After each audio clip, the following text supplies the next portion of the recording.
ছাত্ৰ-ছাত্ৰীসকল JIMS টিচিঙৰ আন এটা ভিডিঅ'লৈ আজি আমন্ত্ৰণ জনালোঁ। 10মান শ্ৰেণীৰ বিজ্ঞানৰ 10 নম্বৰ অধ্যায়টো আমি আলোচনা কৰিম। ইয়াৰে আজিৰ বিষয়টো হ'ব আমাৰ অৱতল দাপনত প্ৰতিবিম্ব গঠন। আমি ইতিমধ্যে বিভিন্ন স্থানত থকা লক্ষ্যবস্তুৰ বাবে প্ৰতিবিম্ব গঠন কেনেকৈ হয় সেই বিষয়ে আলোচনা কৰিছোঁ। ইয়াতে মই এটা অৱতল দাপন লৈছোঁ। ইয়াতে চোৱা তোমালোকে ভালদৰে লক্ষ্য কৰিবা। এটা হ'ল আমাৰ ফকাছ বিন্দু, এইটো বাছকেন্দ্ৰ, এটা হ'ল আমাৰ মেৰু। এতিয়া আমি যদি লক্ষ্যবস্তুটো ফকাছ আৰু মেৰুৰ মাজত বাছকেন্দ্ৰৰ মাজত লওঁ, ফকাছ আৰু বাছকেন্দ্ৰৰ মাজত লওঁ, এনেকুৱা এটা লক্ষ্যবস্তু ল'লোঁ। তোমালোকে ৰশ্মিৰ নিয়মত পাইছিলা কি এটা ৰশ্মি আমি সমান্তৰাল কৈ দিম, মুখ্য অক্ষৰ সমান্তৰাল ৰশ্মি এটা ল'ম, মুখ্য অক্ষৰ সমান্তৰাল, এটা মুখ্য অক্ষৰ সমান্তৰাল ৰশ্মি। গতিকে এইটো প্ৰতিফলনৰ পিছত কোনফালেদি যাব? প্ৰতিফলনৰ পিছত যাব নিশ্চয় ফকাছৰ মাজেৰে যাব। তোমালোকে ইতিমধ্যে শিকিছা যে প্ৰতিফলনৰ পিছত ফকাছৰ মাজেৰে পাৰ হৈ যায়। এটা হ'ল আমাৰ ফকাছৰ মাজেৰে পাৰ হৈ গ'ল। আন এটা ৰশ্মি যদি আমি ফকাছৰ মাজেৰে লওঁ, এনেকৈ ফকাছৰ মাজেৰে লওঁ, ফকাছৰ মাজেৰে ল'লে সেই ৰশ্মিটো প্ৰতিফলনৰ পিছত মুখ্য অক্ষৰ সমান্তৰাল হিচাপে যাব। গতিকে এটা হ'ল মুখ্য অক্ষৰ সমান্তৰাল হিচাপে লোৱা ৰশ্মি, আন এটা হ'ল ফকাছৰ মাজেৰে লোৱা ৰশ্মি। ইয়াৰ বাবে তোমালোকে ৰশ্মিৰ নিয়মখিনি মনত ৰাখিব লাগিব। ৰশ্মিৰ নিয়মত আমি পাইছিলোঁ মুখ্য অক্ষৰ সমান্তৰালভাৱে আপতিত ৰশ্মি প্ৰতিফলনৰ পিছত ফকাছৰ মাজেৰে পাৰ হৈ যায়, আৰু ফকাছৰ মাজেৰে আপতিত ৰশ্মি অৰ্থাৎ ফকাছৰ মাজেৰে যদি কোনো পোহৰ ৰশ্মি দাপনত পৰে তেন্তে সেইটো প্ৰতিফলনৰ পিছত মুখ্য অক্ষৰ সমান্তৰাল হিচাপে গুচি যাব। এইটো হ'ল আমাৰ প্ৰতিফলন ৰশ্মি, এইটোও প্ৰতিফলন ৰশ্মি। এই দুটা প্ৰতিফলন ৰশ্মিয়ে প্ৰকৃতভাৱে ইয়াতে কটাকটি কৰিছে। গতিকে প্ৰতিফলন ৰশ্মিয়ে যদি ডাইৰেক্টলি কটাকটি কৰে, তাৰ বাবে আমি যিটো প্ৰতিবিম্ব পাম, অৰ্থাৎ কটাকটি য'ত কৰিছে এই কটাকটি কৰা বিন্দুৰ পৰা মুখ্য অক্ষৰ ওপৰত যদি আমি লম্ব টানো, কটাকটি কৰা বিন্দুৰ পৰা মুখ্য অক্ষৰ ওপৰত আমি লম্ব টানিছোঁ, এই লম্বটোই হ'ব আমাৰ প্ৰতিবিম্ব।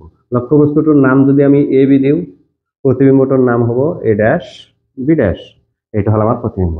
ইয়াৰ পৰা আমি এটা বস্তু স্পষ্ট ক'ব পাৰি যে আমাৰ লক্ষ্যবস্তুতকৈ প্ৰতিবিম্বৰ আকাৰটো ডাঙৰ হৈছে। লক্ষ্যবস্তুটোৰ মূৰ যদি ওপৰ ফালে আছিল, তেতিয়াহ'লে প্ৰতিবিম্বৰ মূৰটো হ'ল তলফালে অৰ্থাৎ ওলোটা। ডাইৰেক্টলি প্ৰতিফলন ৰশ্মিটো তাই কটাকটি কৰিছে, গতিকে এইটো হ'ল আমাৰ সৎ প্ৰতিবিম্ব। ডাইৰেক্টলি প্ৰতিফলন ৰশ্মিয়ে অৰ্থাৎ প্ৰতিফলন ৰশ্মি যদি ডাইৰেক্ট কটাকটি কৰে, ডাইৰেক্ট কটাকটি কৰি যি প্ৰতিবিম্ব গঠন কৰিব এইটো হ'ল আমাৰ সৎ প্ৰতিবিম্ব। গতিকে এই ক্ষেত্ৰত এইটো হৈছে আমাৰ সৎ প্ৰতিবিম্ব। গতিকে আমি ইয়াৰ পৰা এটা বস্তু লক্ষ্য কৰিলোঁ যে যদি আমাৰ লক্ষ্যবস্তু ভাস্কেন্দ্ৰ আৰু ফকাছৰ মাজত থাকে, ভাস্কেন্দ্ৰ এইটো C, ফকাছ হ'ল আমাৰ F, ভাস্কেন্দ্ৰ আৰু ফকাছৰ মাজত লক্ষ্যবস্তু থাকিলে অৱতল দাপনত সৎ ওলোটা বৰ্ধিত প্ৰতিবিম্ব ভাস্কেন্দ্ৰৰ বাহিৰত গঠন হয়। এইটো হ'ল আমাৰ এটা। ইয়াৰ পিছত আমি আৰু দুটা প্ৰতিবিম্ব গঠন কৰিম। কথাষাৰ মই টকা আকাৰে লিখি দিছোঁ। ভাস্কেন্দ্ৰ আৰু ফকাছৰ মাজত লক্ষ্যবস্তু থাকিলে অৱতল দাপনত সৎ ওলোটা বৰ্ধিত অৰ্থাৎ ডাঙৰ প্ৰতিবিম্ব ভাস্কেন্দ্ৰৰ বাহিৰত গঠিত হয়। ইয়াত আৰু ইম্পৰ্টেণ্ট দুটামান কথা মন কৰা। ইয়াত A B হ'ল আমাৰ লক্ষ্যবস্তু A B, যাক H আখৰেৰে বুজোৱা হয়। A ড্যাশ B ড্যাশ এটা হ'ল আমাৰ প্ৰতিবিম্ব, যাক H ড্যাশেৰে বুজোৱা হয়। এতিয়া AP, এৰ পৰা P লৈ, লক্ষ্যবস্তুৰ পৰা পোল বা মেৰুবিন্দু লৈ, এটা হ'ল আমাৰ U, এইখিনি U অৰ্থাৎ লক্ষ্যবস্তুৰ দূৰত্ব। A ড্যাশ P প্ৰতিবিম্বৰ দূৰত্ব অৰ্থাৎ প্ৰতিবিম্বৰ পৰা দাপনৰ দূৰত্ব বা মেৰুবিন্দুৰ দূৰত্ব, এটা হ'ল প্ৰতিবিম্বৰ দূৰত্ব V। ঠিক একেদৰে CP ভাস্কেন্দ্ৰ আৰু মেৰুৰ মাজৰ দূৰত্ব হ'ল আমাৰ ভাঁজ ব্যাসাৰ্ধ R। FP অৰ্থাৎ ফকাছ বিন্দু আৰু মেৰুৰ মাজৰ দৈৰ্ঘ্য ফকাছ দৈৰ্ঘ্য, যাক স্মল এফেৰে বুজোৱা হয়। ইয়াক আমি সংক্ষেপে গতিকে এই চিত্ৰটোৰ পৰা এইটো আমি ক'ব পাৰি যে F less than U less than R হ'লে, চোৱা F হ'ল এইখিনি, U হ'ল সেইখিনি, আৰু U হ'ল AP, F হ'ল এইখিনি, আৰু R হ'ল CP। গতিকে আৰতকৈ যদি U সৰু হয় কিন্তু Fতকৈ যদি U ডাঙৰ হয়, তেতিয়াহ'লে দেখা যায় V অৰ্থাৎ A ড্যাশ P বাজ ব্যাসাৰ্ধতকৈ CPতকৈ ডাঙৰ হয়, CPতকৈ ডাঙৰ হয়, V আৰতকৈ ডাঙৰ হয়, অৰ্থাৎ H ড্যাশ Hতকৈও ডাঙৰ হয়। আকৌ এবাৰ চোৱা, অৰ্থাৎ ফকাছ বিন্দু আৰু মেৰুৰ মাজত যদি, ফকাছ বিন্দু আৰু ভাস্কেন্দ্ৰৰ মাজত যদি লক্ষ্যবস্তু থাকে, অৰ্থাৎ U যদি F আৰু Cৰ মাজত থাকে, সেই কথাটো আমি সংক্ষেপে গাণিতিক হিচাপে এনেকৈ প্ৰকাশ কৰিব পাৰি যে F less than U less than R হ'লে V greater than R, H dash greater than H হয়। এতিয়া আমি ল'ম লক্ষ্যবস্তু যদি আমাৰ ফকাছ বিন্দুত থাকে, Fত থাকে, লক্ষ্যবস্তু যদি Fত থাকে, মই FA বুলি দিছোঁ, যদি F বিন্দুত অৰ্থাৎ ফকাছ বিন্দুত যদি লক্ষ্যবস্তু থাকে, তেতিয়াহ'লে প্ৰতিবিম্ব কেনেকৈ গঠন হ'ব? আমি আগৰ নিয়মত এটা সমান্তৰাল ৰশ্মি লৈছোঁ, মুখ্য অক্ষৰ সমান্তৰালকৈ আপতিত ৰশ্মি। এতিয়া প্ৰতিফলনৰ পিছত এই ফকাছৰ মাজেৰে পাৰ হৈ যাব, ফকাছৰ মাজেৰে এনেকৈ পাৰ হৈ যাব।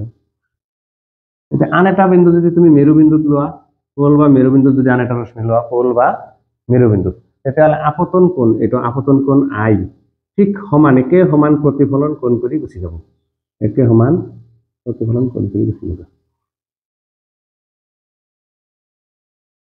এফালে চোৱা গতিকে আই আৰু আৰ যাতে সমান হয় সেইটো তোমালোকে লক্ষ্য ৰাখিব লাগিব এই প্ৰতিবিম্ব বা এই চিত্ৰটা আঁকোতে তোমালোকে এইটো ভালদৰে লক্ষ্য কৰিবা আই আৰু আৰ যাতে সমান হয় আই আৰু আৰ সমান হ'ব লাগিব গতিকে এই ক্ষেত্ৰত দেখা যায় আমাৰ প্ৰতিফলন ৰশ্মি দুটা এফালে অলপ চাপি গৈছে কিন্তু মিলি যাওঁতে একদম বহুত দূৰত যাব গতিকে ইয়াৰ পৰা বুজা গ'ল এই প্ৰতিবিম্বটো আমাৰ হট হ'ব ওলোটা হ'ব বহুগুণে ডাঙৰ হ'ব আৰু অসীমত গঠিত হ'ব সেইকাৰণে আমি এনেকৈ ক'ব পাৰি যে বাছকেন্দ্ৰত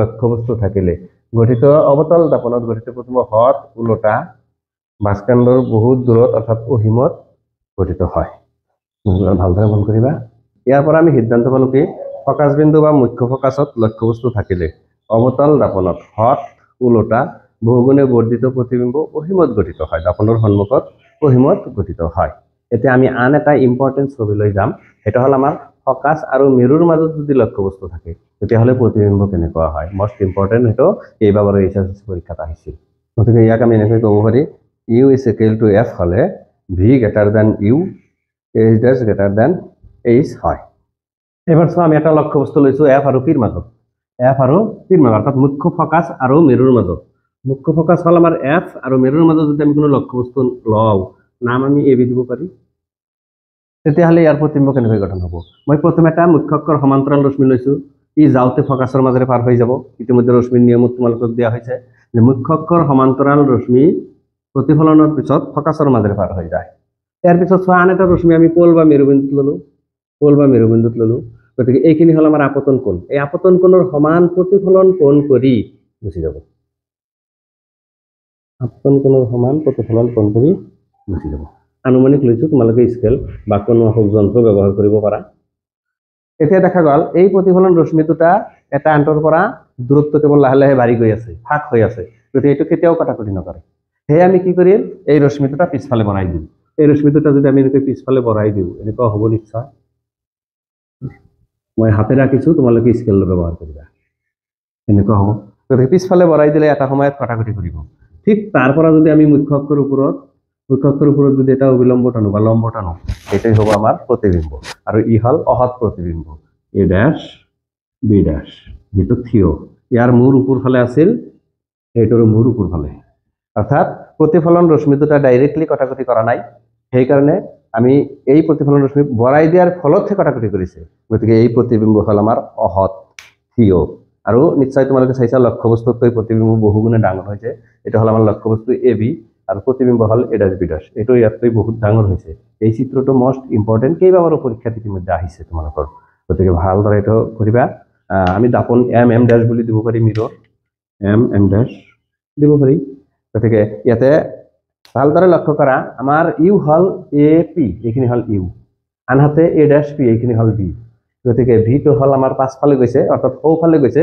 গতিকে এটো ধনাত্মক হ'ব এই বিষয়ে আমি পৰৱৰ্তী ভিডিঅ'ত আলোচনা কৰিম এতিয়া তোমালোকে ভালদৰে লক্ষ্য কৰা আমি ইয়াৰ ওপৰত কেইটামান মন্তব্য ল'ম নিশ্চয় চাইছা তোমালোকে এবাৰ ভালদৰে লক্ষ্য কৰা মই ইয়াতে টকাত দুটামান মন্তব্য দিছো ফকাস আৰু মেৰুৰ মাজত লক্ষ্যবস্তু থাকিলে অৱতল দাপনত অহৎ থিয় বৰ্ধিত প্ৰতিবিম্ব দাপনৰ পিছফালে গঠিত হয় এইটো হৈছে অৰ্থাৎ 2 number u less than f হলে v greater than u হয় h dash greater than h হয় ab হল আমাৰ h a dash b dash হল আমাৰ h dash গতিকে আজিৰ ভিডিঅটো আমি ইমানতে সামৰিব বিচাৰিছো আৰু এটা প্ৰতিবিম্ব আমাৰ আছে হেটো হল আমাৰ উত্তল দাপনত কেনেকৈ প্ৰতিবিম্ব গঠন হয় আমি পৰৱৰ্তী ভিডিঅলৈ আলোচনা কৰিম আশা কৰাতে লগত থাকিবা ধন্যবাদ